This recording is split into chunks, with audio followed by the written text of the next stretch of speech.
Magandang araw sa inyong lahat. Oh. Ito po ang pangatlong episode ng Updates from The Hague. Noong 91 po ng Boneto ay nag-issue po ng order ang Pre-Trial Chamber Order Number 1 na inuutusan ang prosecution na ilabas na ang ebidensya laban kay dating Presidente Rodrigo Roa Duterte. Binigyan ng hukuman ang prosecution ng hanggang 4 ng Abril para ilangtad ang ebidensya nila na ginamit para makakuha ng warrant of arrest. No? Yung ebidensya na hinanap ng korte para mag-issue ng warrant of arrest ay only reasonable basis. Ito po ay mas mababa sa probable cause. So, actually, sa mga burden of evidence po, ang pinakamababa is yung sa civil cases. No? Preponderance of evidence. Pangalawa is, ito na nga po, reasonable basis. Tapos, probable cause. Probable cause na meron kang krimen na nangyari na ang akusado ang posibleng gumawa ng krimen ito, tsaka proof beyond reasonable doubt na kakailanganin para ikaw ay mahusgahan ng guilty.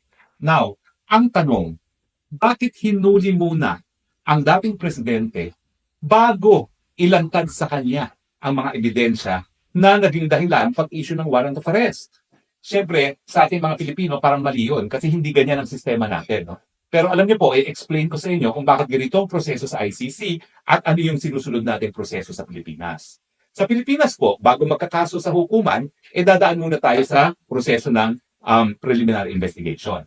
Ang preliminary investigation po yan ay kaya narariyan yan at karapatan yan ng lahat ng akusado sa hukuman para malaman nga kung mayroong krimen at mayroong bang sapat na ebidensya na posibleng yung nasasakdal nga ang gumawa ng krimen. Bakit nagkakaroon ng preliminary investigation? Kasi unang-una, hindi dapat masayang ang panahon at ang resources ng gobyerno para litisin yung mga hindi naman mapapatunayan nagkakasala sa hukuman. At syempre, para naman sa mga respondent o akusado, para hindi rin sila masubject doon sa gastos, sa pagod, at sa oras, at syempre, yung emotional distress na talaga namang nasasuffer ng mga tao kapag meron silang kaso sa hukuman. So, ang preliminary investigation sa Pilipinas para sa gobyerno at para sa akusado nang sa ganon, hindi sayang ang panahon, hindi sayang ang oras at yung emotional distress na dinudulot ng pagkaso. So, ganyan po ang sistema natin. Anong problema sa sistema natin? Ang problema sa sistema natin, kung walang pera ang mga nagdidemanda, paano sila makakakalap ng ebidensya? In fact, ang ginagawa ng mga piskal sa preliminary investigation, iniisip nila na kami ay quasi-judicial para silang piskal. So, hindi sila nakikialam sa investigasyon. So, on their own, ang mga biktima sa pagkakalap ng ebidensya. Kung wala silang pera na para magkuha ng abogado na kakalap ng ganito mga ebidensya, hindi sila makakasampa ng kaso sa prosecutor man lang. Kaya talagang parang mahirap maging biktima sa atin dahil kung wala kang sapat na pera para magsampa ng kaso sa piskalya, hindi ka makakaroon ng katarungan. No? Siyempre po, ang mga pulis, pwedeng sila rin magsampa. At karamihan naman ng mga kaso na walang pera yung mga private complainants, yung mga nagreklamo, pulis ang nagsasampa. Pero ganoon din po, mahina po sa law and evidence sa mga pulis. Gaya ng mga sinampan nila sa akin, ang ebidensya nila dun sa qualified theft na meron daw conspiracy, hindi naman ako gumawa ng kahit ng elemento ng human trafficking, wala ring ebidensya sa pollution, sampa lang sila ng kaso. Samantalang, kung meron talagang abogado na tumulong para ihanda yung tinatawag ng mga complaint affidavits, dapat yan, pwede nang maisampa sa hukuman. Sa sistema rin po natin, lahat ng records ng piskalya sa preliminary investigation, yun na rin ang nagiging basihan ng court files kapag nakarating na sa hukuman para paglilitis. In fact, ngayon po, sa bagong rules ng Korte Suprema, importante na sa simula pa lang ng kaso sa hukuman na lahat ng ebidensya ay ilabas na ng prosecution. At ganun din ang gagawin ng depensa. No? Which is a process na similar sa nangyayari ngayon sa ICC na pinapadetalye na ng hukuman kung anong ebidensya ng prosecutor laban kay dating Presidente Rodrigo Roa Duterte. Pero ang sistema, kaya naman ngayon pa lang nilalabas kasi ang Europa at pati ng Amerika, dahil ang Amerika man, dating colony ng England, no? Ang sinusunod nila ay inquisitorial system. Ang sinusunod natin sa Pilipinas ay adversarial. Anong pagkakaiba? Ang inquisitorial system, yung prosecutor na katulong ang pulis, ang nagkakalap ng ebidensya at nagsasampa sa hukuman. Anong maganda rito? Unang-una, hindi na yung mga biktima ang gagalaw para makakuha ng ebidensya. Yung gobyerno na mismo kukuha ng ebidensya. Siyempre, yung kumukuhang judge na umaaktong prosecutor, makikipagtulungan sa pulis. So meron siyang kapangyarihan din talaga. May mga tagakuha siya ng ebidensya. At bukod pa dyan, may kapangyarihan siya na mag-issue ng mga supinas. Ang maganda sa sistema na inquisitorial system, unang-una, walang gasto sa biktima at ang mga biktima naman hindi na kinakailangan kumuha pa ng abogado para sila ang kukuha ng ebidensya. Now, sabi ko nga, ito yung sistema sa buong Europa at sa Amerika dahil ang Amerika naman, ang England, ganyan din ang sistema. Ang pagkakaiba lang sa England, bagamat ang prosecutor din ang kukuha ng ebidensya at ang tinatawag nila dyan, magsisimula ng inquiry, no? Inquiry na meron ding West na nag-i-inquire. Ang pagkakaiba lang ng England at Amerika, dadalhin pa rin sa grand jury ang ebidensya para magdesisyon yung mga ordinaryong mamamayan kung merong nga sapat na ebidensya para dalhin sa hukuman. Now, ang sistema natin siyempre, adversarial ang tawag. Kinakailangan talaga ang biktima ang kumalap ng ebidensya. At ang assumption naman siyempre na adversarial, may mga abogadong makakatulong. Kaya nga sa preliminary investigation sa Pilipinas, maraming abogadong nag-e-enter ng appearance. Pero kung titignan mo yung problema ng extralegal killings, at mind you sa panahon ni Leila de Lima, ang definisyon ng extralegal killings ay ang patayan lamang ng mga mamamahayag at ng mga aktivista. Siyempre, sino ba yung mga mamamahayag? Sino yung mga aktivista? Ang mga pamilya nila, walang sapat na pera para kumuha ng abogado.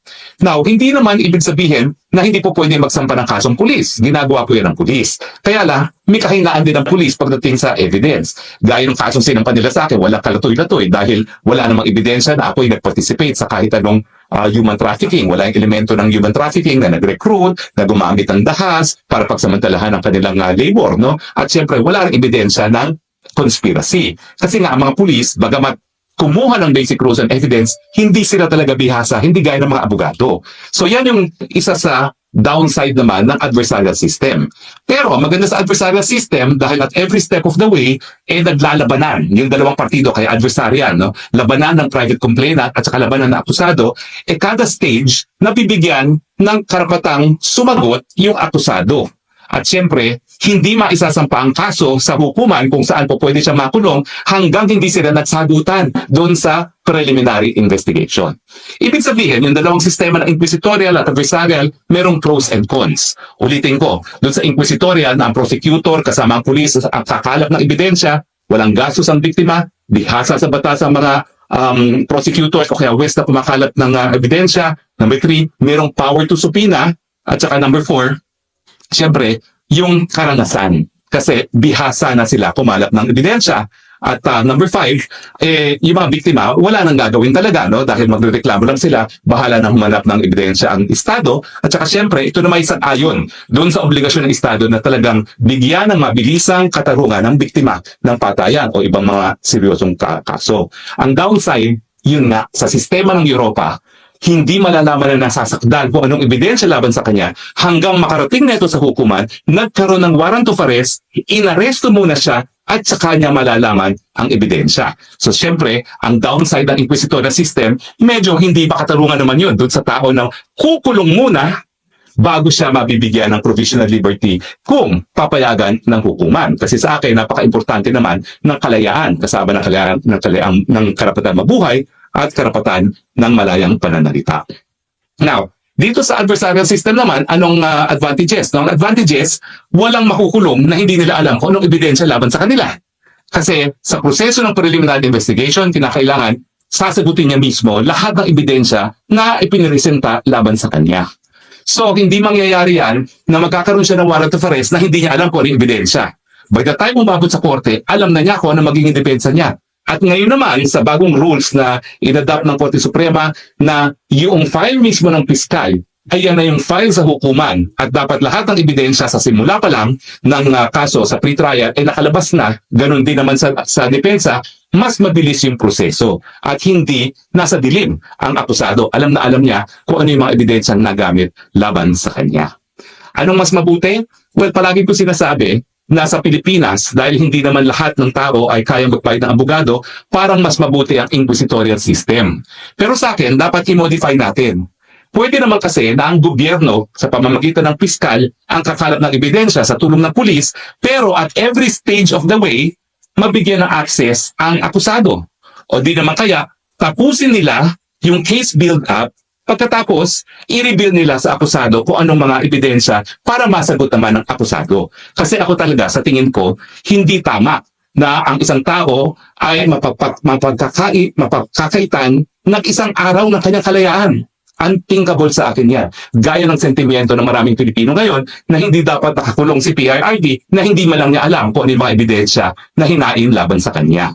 So, ang ating gusto mangyari sa Pilipinas, at kung tayo makakabalik sa Kongreso siguro, ay modified inquisitorial. Hindi na dapat ang mga partido, ang mga nagrereklamo, nagsasampa ng ebidensya, kakalap ng ebidensya.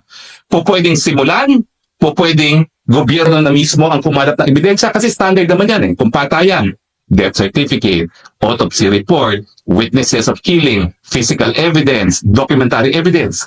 Yan lang naman ang mga ebidensya documentary, testimonial, physical.